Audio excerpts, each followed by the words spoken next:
Red Skelton's life opened with absence. His father, a circus clown, died before Red could ever know his face, leaving behind a family already struggling to breathe above poverty. His mother carried the weight alone, working endlessly while the world quietly wrote them off. Red felt that judgment early, the sting of being overlooked and underestimated. Instead of surrendering to it, he leaned into something instinctive: humor.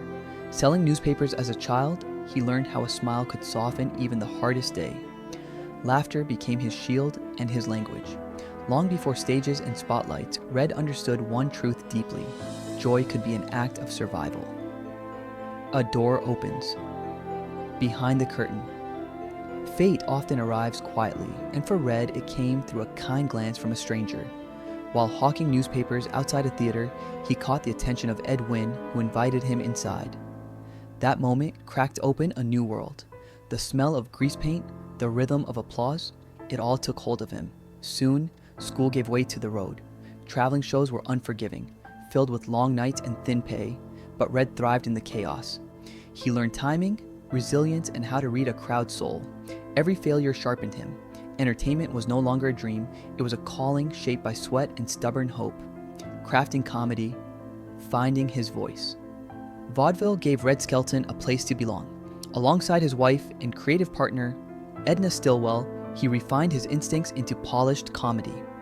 Their pantomime routine spoke without words, relying on expression and heart. Audiences loved it.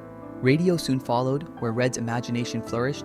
His characters felt familiar, like neighbors you rooted for despite their flaws. Hollywood embraced him not for spectacle, but sincerity.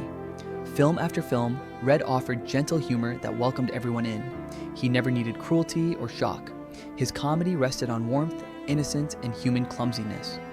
In a fast-changing industry, Red's charm felt timeless, steady, and deeply comforting. Fame, fatigue, and a shifting world war disrupted Red's momentum, pulling him away from studios and into service. He gave himself fully to entertaining troops, pushing past exhaustion until his body forced him to stop. When he returned, America had changed, and so had entertainment. Television emerged as the new frontier, and Red stepped into it with confidence. His show became a weekly ritual for families, built on silence, expression, and heart. Freddie the Freeloader embodied hope without words. Behind the scenes, Red invested everything he had, even funding innovation himself. Yet success came with pressure, and loyalty in the industry proved fragile. Applause never guaranteed protection, a gentle legacy that endures. When trends shifted toward harsher humor, Red stood firm. He refused to trade kindness for relevance. Though television let him go, audiences never did. Live performances kept him connected, and later love brought him peace. Red Skelton's legacy is not measured in awards alone, but in trust. Families welcomed him into their homes, generation after generation. He proved comedy could be clean without being empty, emotional without being cruel. When he passed, the laughter did not end. It lingered, in memories, paintings, and quiet smiles. Red's life reminds us that gentleness can endure, and that even deep pain can give rise to lasting joy.